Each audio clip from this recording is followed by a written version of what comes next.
Howdy everyone, Pocher here with an Age of Magic video, and in today's video we are going to demonstrate some teams you can use when you are going into Gates of Doom when it comes out. Now, for Gates of Doom you can only use Dark Heroes, so we'll jump into Raid, we'll verse some of the higher nodes, and we'll see how these teams act in battle, and how you can potentially use them. Remember, only Dark Heroes, so you've got to really make sure your team has survivability, otherwise you might struggle. And it is important because if you are doing the highest difficulty in Doom Gates, you need all your members active. Your lane is yours. You need to be able to clear the lanes that have been designed or the nodes that have been designated to you. So we'll look at the teams, see how they act in battle, and then you guys can decide what you think works best for you. So the first team we're going to be looking at is the Demon Squad. It's got Balthazar, Zart, Abaddon, Succubus, Azariel. You got the healers, obviously, to keep your team alive. But Abaddon's abilities proc is higher because you've got one Renegade and 3 Demons on your team. It's going to be really, really good for your team. You're going to get it off most of the time. There is still the chance of it being unsuccessful. You've got the utility of Succubus to lock down the enemies. You've got Abaddon's passive as well, which is going to allow a taunt to be placed on the ally with the highest HP, which is going to mitigate the damage your healers take. What's really good about that passive is with Balthazar's abilities, I think it's his ability or he gains a barrier. So Balthazar is most likely going to be the champion on your team that has the highest HP because he has a barrier. He's not taking damage directly to his HP. So that taunt's most likely going to be placed on him. The enemy's going to wail on his barrier for a bit, and then when the taunt wears off, they're going to move on to their healers, and that's just going to keep happening every time Abaddon's turn comes around. Balthazar, Abaddon, great synergy. You'll see why in the battle why it's so good, but essentially between both of them, they both have the ability to clear debuffs, prevent buffs from being applied. If you rotate that, you do really well, and especially with Balthazar, you can always set it up so that you're going into the next wave with 5 stacks, so you can instantly apply those debuffs and buff blocks to the enemy, giving you the best start to a wave possible. Remember, it's not like Arena. You're versing waves of enemies, not just one wave. You've got to verse multiple waves. So you'll see how I do it in the video of the battle and what you guys need to do to prepare. So here we are in battle. We got our pretty much it's a demon team. You got Balthazar who counts towards Abaddon's proc chances. So what we're going to do is we're just going to attack one of the swamp killers to begin with. A Tiles will probably taunt when his turn comes around, but that's fine. We're going to increase our evasion, and we are going to silence one of these swamp killers. The animation didn't work, but that's fine. All right, now this is where everything happens or not. Dark Fire. We've got the best chance of proccing it we can. And yeah, we get some of it. That's awesome. That means when his turn comes around, we're going to do a lot of damage. So what I'm going to do here is I'm actually going to attack this swamp killer, lower her health really low, and then I'm going to swap to this swamp killer. Hopefully, no, we missed there. That's cool. That's cool. No worries. So we're going to heal now. And when Abaddon's turn comes around, we're going to attack. Let's try attack the 7 knives as well. Okay, and we should be able to kill 3 targets there. Beautiful. This is why it's important to play it on manual. You can do stuff like this. Your AIs aren't going to muck it up for you. We are going to just auto attack here. We're just going to auto attack. We don't want to do anything else but auto attack. Now, what's this going to do? It's going to get our Balthazar stacks up, which we're going to use on the next wave. And it's going to lower the cooldowns of my other heroes. Not a lot of auto attacking. They're already pretty low on HP, but that's awesome. And on this stage, I mean, you're going to be versing different team setups, obviously, but, you know, my Balthazar is going to prevent the Silver Moon ability from keeping people alive. But we are going to... Since Silver Moon has hot effects, we're just going to go for the damage dealers on this team. I actually want to keep the healer alive, if anything, because that way we can waste turns on her if we need to. Now I am going to apply all my debuffs. Beautiful. And then I can attack... Oh, doesn't matter. We'll just go... All right, one more turn until Abaddon's big ability is up. We're going to heal our characters. And, yep, essentially we've already won this stage. Evasion up again.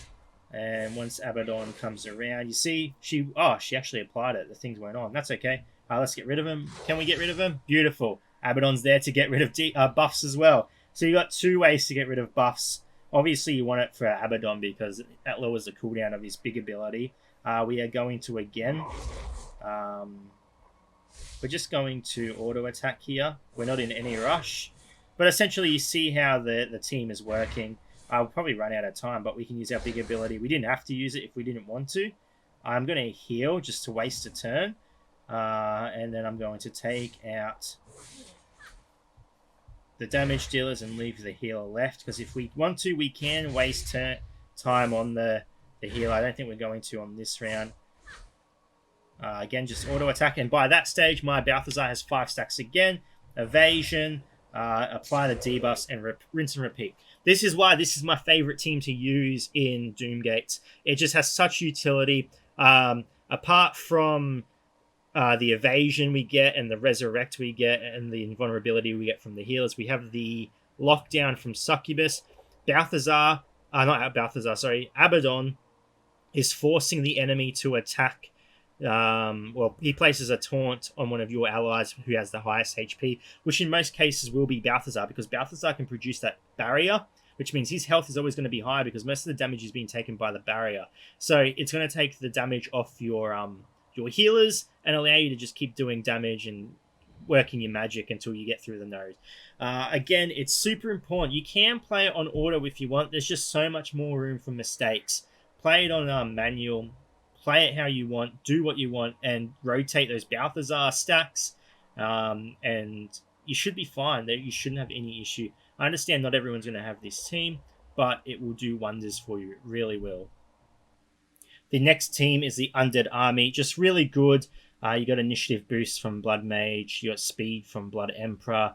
Blood Priest is enough to keep you alive, especially when you're rotating with taunts from Arrogant Guard. You got Blood Emperor. You'll see in the battle, Blood Emperor. Use him at the right moment. You turn Big Boy. Negate all debuffs being applied to your team. You got Arrogant Shadow. Good. Just a good rogue. Not overpowered, not weak. He's a solid rogue. And the team just does well. Again, you're just going to see how it works in battle. You guys might use it differently, but this is how I would use it in battle, and yeah. So the next team people suggest is the full Undead Army team. It does a lot as well. We're going to go ahead and decrease the Arrogant Shadow's initiative because, to be honest, I don't want him to do damage. Now, what do we want to do here? So we're going to attack. Hopefully we can kill him in one turn. Let's have a look what we can do. Is it enough? It's not. We get pretty close. We are going to taunt, get a lot of that stuff off our enemy, and then we are going to... They don't have healing, so it deals damage. And we're just going to do that. Put the mark up because the mark is going to allow us to do some damage.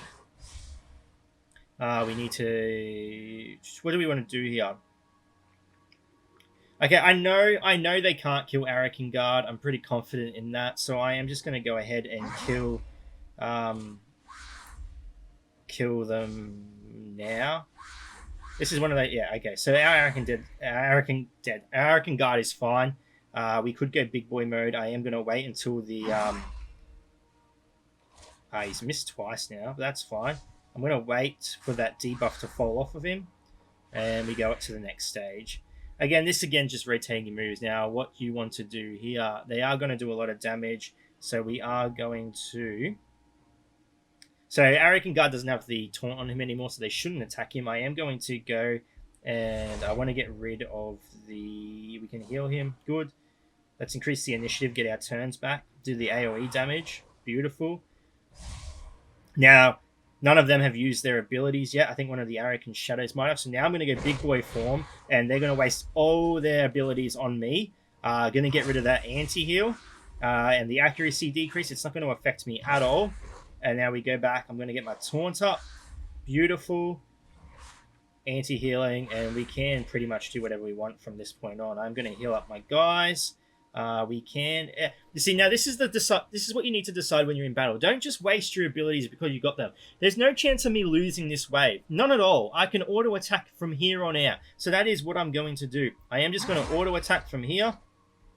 And save and rotate, like start getting my abilities off cooldown so that when I get to the next wave, I have the best chance of winning with the abilities I've got. So there we go. We go to the next wave, Rivers of Blood or whatever it's called. Again, I am going to go Big Boy form because all their debuffs are going to come out and it's not going to hit me at all. We are going to get rid of the Blood Mages, get rid of the anti-healing on the field.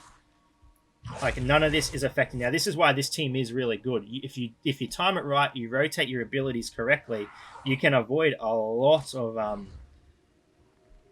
debuffs on your team. We're going to increase the initiative here. Again, this is at the point where I do not have to waste any of my abilities anymore. I can just save them, and that's going to be what helps you a lot in battle, saving your abilities. So when you go into the next round, you have as much as you possibly can. I'm going to heal my team so you can do the best you can. I mean, the moment you start getting that number advantage, like 5v3, 5v2, stop using your abilities unless you absolutely need to. Again, we're going to lower the accuracy, do a lot of AoE damage, and then we should be able to go big boy mode, and this is literally going to negate every single debuff the enemy can throw on you. And this is why this team is awesome. It's why if you rotate it properly, you will be able to do tremendously well. I'm going to get my taunt out, and yeah, I mean, from here, I can pretty much do whatever I want. Increase my initiative because I want to. And same thing at this point. I'm literally just going to auto attack. I don't know. I think your abilities are off cooldown on the next battle anyway. Yeah, they are. So it doesn't really matter. You can spam your abilities here if you want. You win the battle. So the Arrogant Undead Army, super good team. You can use that, but not everyone has Blood Emperor. So yeah, you're going to have to... if you got him 10 gear 10, he should be all right. 4 stars... maybe 3. You might be risking it at 3 stars, but 4 stars, 5 stars, definitely usable. Another army to add to your team. If you want to use this. Next up, we have the nuke squad. Personally, not my favorite. I don't like the nuke squad being used in raid. I know there are some people out there swear by the nuke squad, use it for everything. You even see it in the battle why I don't like it. Either I'm not using it correctly, but I'm not ashamed to admit I'm not efficient at using the nuke squad, especially when it comes to waves of monsters. To me, they're a team that you use against one wave. When you're using arena tournament, you're using one team. The battle's done at the end. It's hard to keep that bomb going wave after wave. I'll give you my pointers and tips on how you can potentially do it. But again, maybe there's someone else out there that has better advice on how to use this squad. I'll throw it in there anyway, just so you guys can see it in action. So going into the next battle, you can use the nuke squad. Personally, it's not my favorite just because there's a lot of, you've got to time everything pretty well. So what I mean by that is, so let's get some debuffs up. Let's go get some more debuffs up. We cannot use that yet. We're going to use the bomb, get some damage out there. Beautiful. So... to be honest, at this point, all I'm going to do is auto attack. I'm not going to use the second part of the nuke, okay? I've already done a lot of damage. They don't have a healer on the team. If they had a healer, it might be different. But the reason I don't want to, because if I use that second part of the bomb right then and there, it would instantly kill everyone on the field. I'd move on to the next wave. Without having my bomb up. So I'm just... I've done a mistake already. That's fine. What I should have done is use my Soothsayer's ability. I'm going to heal here. Just so I can do that. And get the bomb off cooldown. So... people ask all the time, why don't I use Soothsayer's buff ability before the bomb? It doesn't affect the crit chance of the bomb. It only affects crit chance of merely damaging. So use the bomb, and then on your next turn, use that other ability to lower the cooldown of the bomb. Okay, you're not benefiting from it. You're not buffing the damage of the bomb. It just doesn't work like that. So we are going to apply the debuffs to everyone. Beautiful. We're going to apply more debuffs. Bomb's going to come around in a moment. Not going to use that yet. Use the bomb. Do a whole bunch of damage. And again, at this point... what do I want to do? I'm actually going to just go big boy mode, so my Arrogant that have lost some health will get some health back, and I can knock out some of the people on really low HP here. Beautiful. And then we can finish off, get some health back there. So yeah, bomb, nuke does work. You just got to know what you're doing. You got to time it so you're not wiping out a wave in 1 second and going into the next wave with your abilities on cooldown, because The only reason the nuke is successful is because you can decimate so quickly, and that works really well in arena and tournament because you're only versing one wave of enemies. Remember, you're versing 3 or 4 here, so you need to know how to rotate your abilities. Otherwise, the enemy's just going to wail on you and wail on you until you get that ability up. This team doesn't have any damage outside of the nuke. Like, you're obviously going to kill stuff, yeah, sure, but the damage is very slow. So let's get some debuffs up. My Soothsayer is kind of close to dying here. We'll just clear this wave. I'm not going to use that. Going to lower the cooldown once, twice. Heal my Soothsayer up a tiny bit. Increase initiative so we get some turns coming around. Do I want to go big boy mode here? I mean, it's up to you. You can prevent. Yeah, there you go. That's the chance of happening. That's maybe someone out there noticed something I did wrong. I don't know how I could have prevented her dying there. That's the risk you run. I could have gone big boy mode with Arik and Blood Emperor, sure, but the same thing would have happened when I came out. You know, Blood Emperor doesn't distribute health back to enemies that aren't Arik and Undead, so that's the risk you run. Sure, it could probably clear a lot of the earlier waves pretty easily, but when you start getting to the higher waves, that's when you're going to run into some issues. But if you've got no other teams, I mean, I feel like you'd just be better off using an Undead Army. You saw how good the Undead Army was, but if you like the Nuke Squad, if you can use it better than and I'm admitting I'm not a professional at the Nuke Squad, when it comes to raiding, I try to stay away from it very much because I'm not efficient at it, but maybe someone out there has it down pat. If you do leave a comment below, maybe people can learn from it. I mean, that's what these videos are for. Lastly, we have the Rogue Squad. It can do well. It has high damage. However, you don't have the tank. So the AI is going to be aiming your healers. Though I did notice in the battle that the AI does also aim Swamp Killer, which is good for you because Swamp Killer has pretty high dodge. She's not getting the Barbarian Rage buff, so she can dodge, but she can also miss. And we all know how much Swamp Killer likes to miss. This team can do well. It can also do pretty poorly, especially when you get later on in the battles. Anyway, I'll show you it in action, how it's used, and it's pretty straightforward. Everyone knows how to use the Rogue Squad. You just attack. Just attack, hide cage, attack, silence, attack, use abilities, attack. You guys got it. Pretty straightforward, but we'll jump in and have a look at it anyway. So the next team is probably the one people will have the most of, and it is the Rogue Squad. It's essentially the Rogue Squad. Now, the only issue you're going to have with the Rogue Squad is you don't really have people protecting your healers. That's what the enemy's going to focus on. Sure, you do a lot of damage. I'm just versing the same team as I was in the last fight I did, because the next node after this is the Druids, and it doesn't do too well.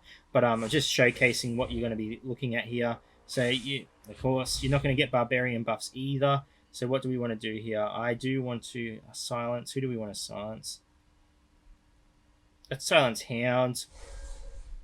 And then we are going to work on, get our evasion up. We're going to get rid of our Infernus here. Again, Swamp Killer misses. Awesome.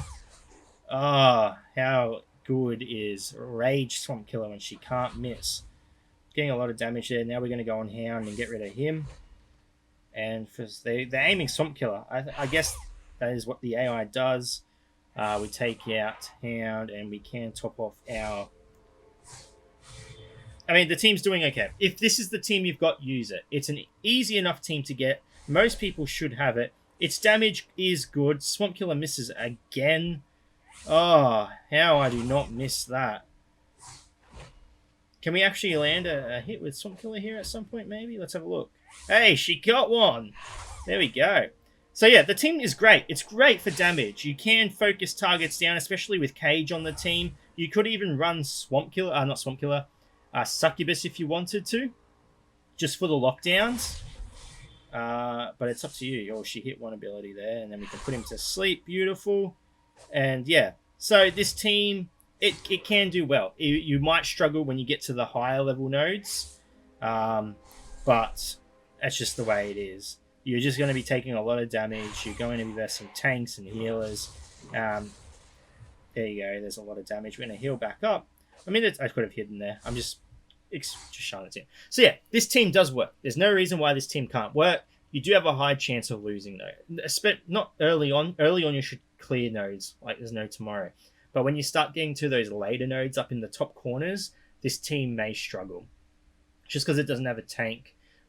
Its healing is awesome. It's good healing, but you're still going to be taking a fair bit of damage, and you've got no way to direct that damage, really. Obviously, your Mabe's not going to take any direct damage. Cage can hide as well, but the AI seems to be aiming Swamp Killer a little bit. So if we go, are they going to aim Swamp Killer on the next attack? Yeah, they seem to be mixing between healers and Swamp Killer, which is good for us. We put him to sleep, beautiful, heal back up, and yeah. Again, same rules as before. Try and make it so your abilities are off cooldown going into the next round. If you just have to auto attack, do as little damage as possible, and go into the next battle with your abilities off cooldown. Anyway, ladies and gentlemen, that's 4 teams you can use in Doom raids. I'm sure there are a few more out there. I mean, if you've got an idea, discuss it with your clanmates, discuss it with your friends, whatever, Discord. I mean, because you need to know what you're doing so your clan can do well. It's a team effort. Make sure you do your research. Make sure you know what lane you're doing. You should be fine. Find out what team works best for you. And yeah, you shouldn't have issues as long as you just stay focused and don't be lazy. I mean, I know it's easy enough to just press auto, but sometimes it's just a lot better to press manual, make sure everything goes smoothly, and you don't lose your characters. Anyway, ladies and gentlemen, thank you so much for watching. If you do have any questions, feel free to leave a comment below. I'll answer to the best of my ability. And wherever you are in the world, until next time, please take care of yourself.